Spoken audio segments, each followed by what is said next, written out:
नमस्कार, मैं हूं अंकुर। आप देख रहे हैं सत्य हिंदी।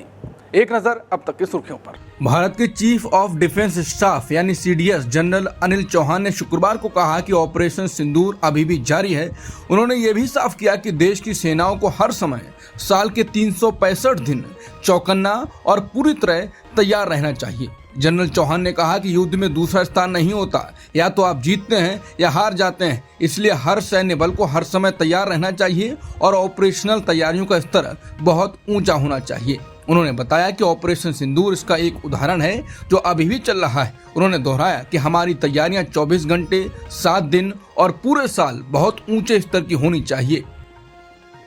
सीडीएस ने कहा कि अब युद्ध का तरीका बदल रहा है। उन्होंने कहा कि भविष्य में हमें केवल हथियार चलाने वाले सैनिकों की जरूरत नहीं होगी, बल्कि हमें इंफॉर्मेशन वॉरियर्स, टेक्नोलॉजी वॉरियर्स और स्कॉलर वॉरियर्स की भी जरूरत होगी। उन्होंने बताया कि आने वाला सैनिक सिर्फ बंदूक चलाने वाला नहीं होगा, बल्कि उसे जानकारी, तकनीक और बुद्धिमत्ता, इन तीनों का मास्टर होना पड़ेगा। टीएमसी सांसद महुआ मोइत्रा ने यह सवाल करते हुए कि बिहार में 56 लाख अवैध वोटर कैसे आ गए, गृहमंत्री अमित शाह से इस्तीफे की मांग कर दी है। उन्होंने चुनाव आयोग की ओर से बिहार में जारी वोटर लिस्ट के एसआईआर पर तीखा हमला बोला। तृणमूल सांसद ने कहा कि सीमा संबंधी मसला केंद्रीय गृह मंत्रालय के अधीन आता है, इसलिए अगर 56 लाख अवैध घुसपैठिए आए हैं तो गृहमंत्री को अपने पद से इस्तीफा दे देना चाहिए। बता दें कि एसआईआर के मुद्दे पर संसद का मानसून सत्र ठीक से नहीं चल पा रहा है और विपक्ष सदन के अंदर और बाहर दोनों जगह हंगामा कर रहा है। भारतीय चुनाव आयोग ने बिहार में चल रही वोटर लिस्ट की विशेष गहन पुनरीक्षण यानी एसआईआर को लेकर बयान जारी किया। आयोग ने कहा कि बिहार के 7.23 करोड़ वोटर्स ने सक्रिय भागीदारी के साथ एसआईआर प्रक्रिया में पूर्ण विश्वास व्यक्त किया। इस पुनरीक्षण प्रक्रिया में अब तक 99.8% बिहार वोटर्स को कवर किया जा चुका है। चुनाव आयोग ने बताया कि 7.23 करोड़ मतदाताओं के फॉर्म प्राप्त हो चुके हैं और उन्हें डिजिटल कर दिया गया है। चुनाव आयोग ने बताया कि पुनरीक्षण दौरान 22 लाख ऐसे वोटर्स पाए गए जिनकी पहले ही मौत हो चुकी है। इसके अलावा 7 लाख लोग ऐसे थे जिनका 2 से अधिक जगहों पर वोट था। पुनरीक्षण के दौरान यह भी पाया गया कि 35 लाख वोटर ऐसे थे जो कि स्थायी रूप से पलायन कर चुके थे। चुनाव आयोग को अभी भी तक 1,20,000 लोगों का आवेदन नहीं मिला। बिहार के पूर्व मुख्यमंत्री राबड़ी देवी ने शुक्रवार को बड़ा आरोप लगाया है। उन्होंने कहा कि जेडीयू बीजेपी की सरकार ने मिलकर उनके बेटे तेजस्वी यादव की हत्या की साजिश रची है। यह आरोप उन्होंने पीटीआई को दिए एक वीडियो इंटरव्यू में किया। उन्होंने कहा कि जेडीयू बीजेपी की सरकार ने मिलकर उनके बेटे तेजस्वी यादव की हत्या की साजिश रची है। यह आरोप उन्होंने पीटीआई को दिए एक इंटरव्यू में लगाए। राबड़ी देवी ने कहा कि तेजस्वी यादव की जान लेने की कोशिश पहले भी 2, 3 या 4 बार हो चुकी है। जब पत्रकारों ने राबड़ी देवी से विधानसभा में एक दिन पहले हुई घटना के बारे में पूछा, जहां सत्ता पक्ष के कुछ विधायकों ने तेजस्वी यादव पर हमला करने की कोशिश की थी, तब राबड़ी देवी ने साफ कहा कि तेजस्वी की हत्या की कोशिश की जा रही है। बिहार में इतनी हत्याएं हो रही हैं तो एक और सही, और कौन करेगा ये साजिश? ये सब जेडीयू बीजेपी की साजिश है। वो चाहते हैं कि तेजस्वी को रास्ते से हटा दिया जाए ताकि चुनाव में वो उन्हें चुनौती ना दे सके। राबड़ी देवी ने यह भी बताया कि इससे पहले भी तेजस्वी यादव की जान को खतरा हुआ है। उन्होंने कहा कि 2, 3 या 4 बार तेजस्वी की जान लेने की कोशिश हो चुकी है। एक बार तो एक ट्रक ने उनकी गाड़ी को कुचलने की कोशिश की थी। राबड़ी देवी के इस बयान से बिहार की राजनीति में हड़कंप मच गया है। उन्होंने साफ तौर पर आरोप लगाया है कि सत्ता में बैठे लोग तेजस्वी को चुनावी मुकाबले से हटाने के लिए उनकी जान लेने तक की योजना बना रहे हैं। संसद के मानसून सत्र के 5वें दिन कांग्रेस अध्यक्ष मल्लिकार्जुन खड़गे ने एसआईआर लिखा हुआ एक पोस्टर फाड़ा और उसे कचरे में डाल दिया। वीडियो को शेयर करते हुए खड़गे ने अपने सोशल मीडिया प्लेटफॉर्म एक्स पर लिखा कि चुनाव आयोग ने आज आधिकारिक ऐलान किया है कि वो विशेष गहन पुनरीक्षण यानी एसआईआर पूरे देश में लागू करेगा। कांग्रेस अध्यक्ष ने कहा कि मोदी सरकार गरीबों, दलितों, आदिवासियों, पिछड़े वर्ग, अल्पसंख्यकों और वंचितों के वोट काटना चाहती है ताकि वो भारत के संविधान को मनुस्मृति के मुताबिक बदलाव कर सके। उन्होंने कहा, ये बड़ी दुर्भाग्यपूर्ण बात है कि चुनाव आयोग जैसी संवैधानिक संस्था वोटबंदी के इस षड्यंत्र में बीजेपी आरएसएस का साथ दे रही है। कांग्रेस अध्यक्ष मल्लिकार्जुन खड़गे ने आज अपनी पार्टी के ओबीसी विंग के भागीदारी न्याय सम्मेलन को संबोधित करते हुए केंद्र सरकार पर तीखा हमला किया। मल्लिकार्जुन खड़गे ने कहा कि आज ही चुनाव आयोग का नया नोटिफिकेशन आया है कि एसआईआर सिर्फ बिहार में नहीं पूरे देश में किया जाएगा। यह गरीबों को खत्म करना चाहते हैं। ओबीसी, एससी, एसटी और महिला को वोटिंग का अधिकार देने के लिए आरएसएस और बीजेपी तैयार नहीं थी। आपको वोटिंग का अधिकार बाबा साहेब अम्बेडकर, जवाहरलाल नेहरू जी की वजह से मिला और अब बीजेपी वोटर लिस्ट को बदलकर लोगों से वोटिंग का अधिकार छीनना चाहती है। उन्होंने कहा कि मोदी सरकार ने SC, ST, OBC और महिलाओं के लिए कोई ठोस कदम नहीं उठाया, वो सिर्फ तकरीर करते रहे। दिल्ली में कांग्रेस के भागीदारी न्याय सम्मेलन को लोकसभा में विपक्ष के नेता राहुल गांधी ने संबोधित किया।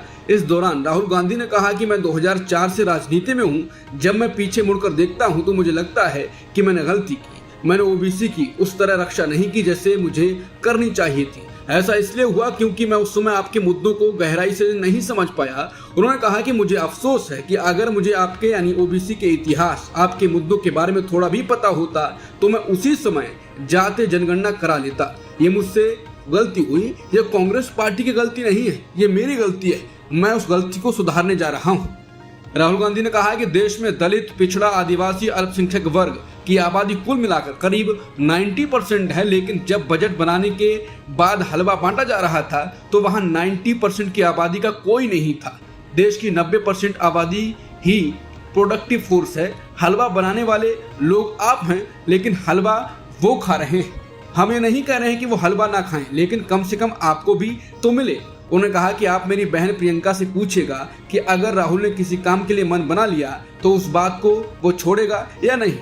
मैं नहीं छोड़ने वाला हूँ। जातिगत जनगणना तो पहला कदम है। मेरा लक्ष्य है कि आपके काम को हिंदुस्तान में सम्मान और भागीदारी मिले।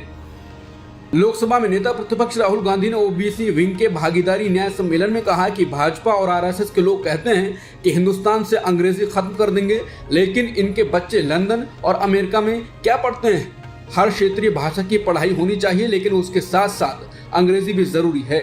इसके लिए ये जरूरी है कि निजी शैक्षणिक संस्थानों में दलितों और आदिवासियों को आरक्षण दिया जाए। भागीदारी न्याय सम्मेलन में कांग्रेस ने OBC विंग का नया आधिकारिक लोगो भी लॉन्च किया। राहुल गांधी ने कहा कि नरेंद्र मोदी कहते हैं कि हिंदू इंडिया, जबकि 50% हिंदू तो OBC हैं। अगर हिंदू इंडिया है तो मीडिया और कॉरपोरेट कंपनी में OBC क्यों नहीं है? बड़े बड़े एंकरों के लिस्ट में OBC वर्ग के लोग क्यों नहीं है?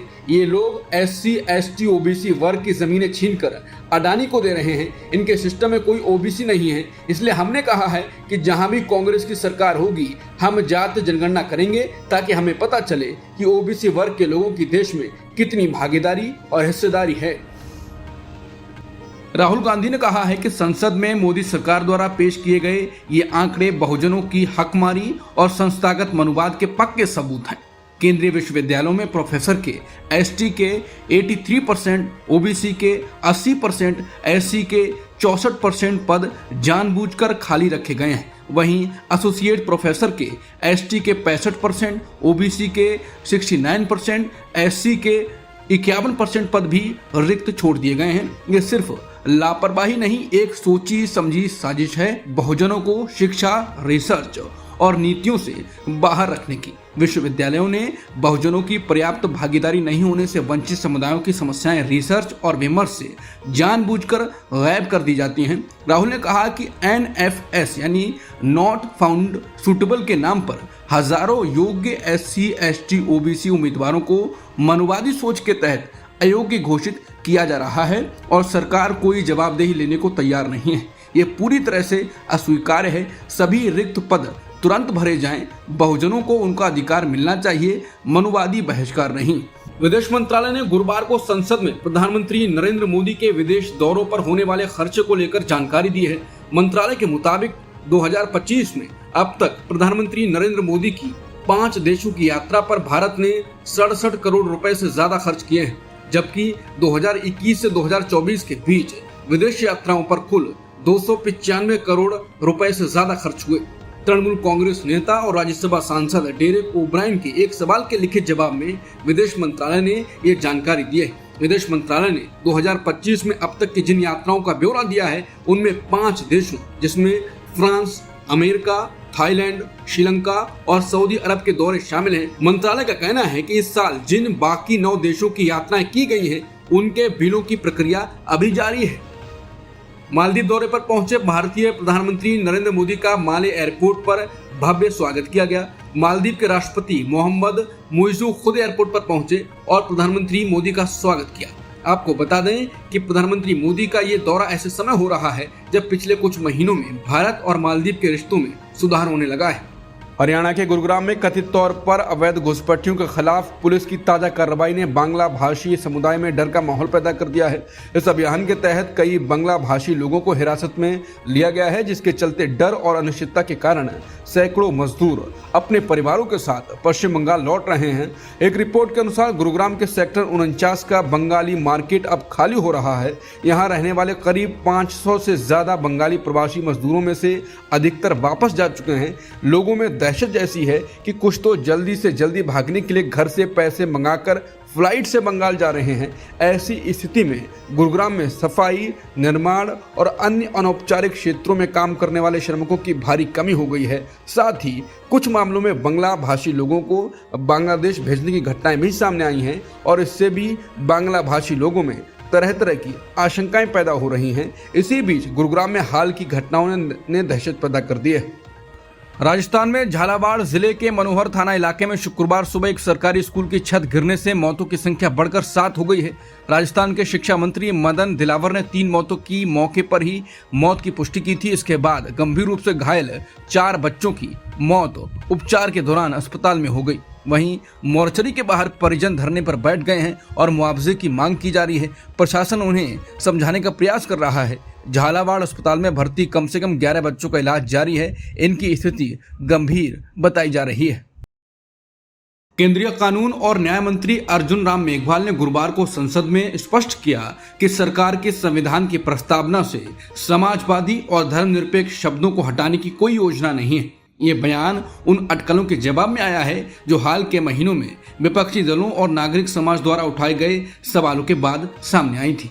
फ्रांस के राष्ट्रपति इमैनुअल मैक्रों ने गुरुवार को ऐलान किया कि फ्रांस अब फिलिस्तीन को एक स्वतंत्र देश के रूप में मान्यता देगा। ये फैसला ऐसे समय में आया है जब गजा में भूख और तबाही को लेकर दुनिया भर में गुस्सा बढ़ता जा रहा है। राष्ट्रपति मैक्रों ने सोशल मीडिया प्लेटफॉर्म एक्स पर लिखा कि वो इस फैसले को सितंबर में होने वाली संयुक्त राष्ट्र महासभा में औपचारिक रूप से पेश करेंगे। उन्होंने कहा कि इस समय सबसे जरूरी बात यह है कि गजा में युद्ध तुरंत रुके और वहां की आम जनता की जान बचाई जाए। यह कदम अंतर्राष्ट्रीय राजनीति में एक बड़ा बदलाव माना जा रहा है और फिलिस्तीन को समर्थन देने वाले देशों की संख्या लगातार बढ़ रही है।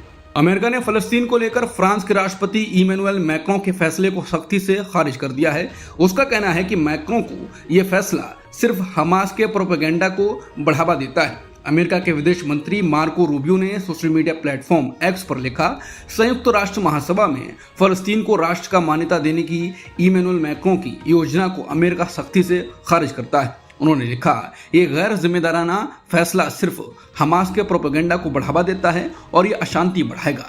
इस 7 अक्टूबर के हमले के पीड़ितों के लिए एक तमाचे जैसा है। वहीं फिलिस्तीनी अधिकारियों ने मैक्रों के फैसले का स्वागत किया है, लेकिन इजरायल के प्रधानमंत्री बिन्यामिन नेतन्याहू ने इस कदम की आलोचना करते हुए कहा कि ये आतंकवाद को इनाम देने जैसा है। अब तक की खबरों में इतना ही। बाकी खबरों के लिए बने रहिए सत्यहिंदी.com के साथ।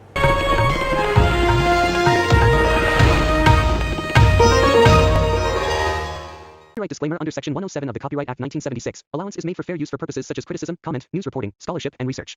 Fair use is a use permitted by copyright statute that might otherwise be infringing.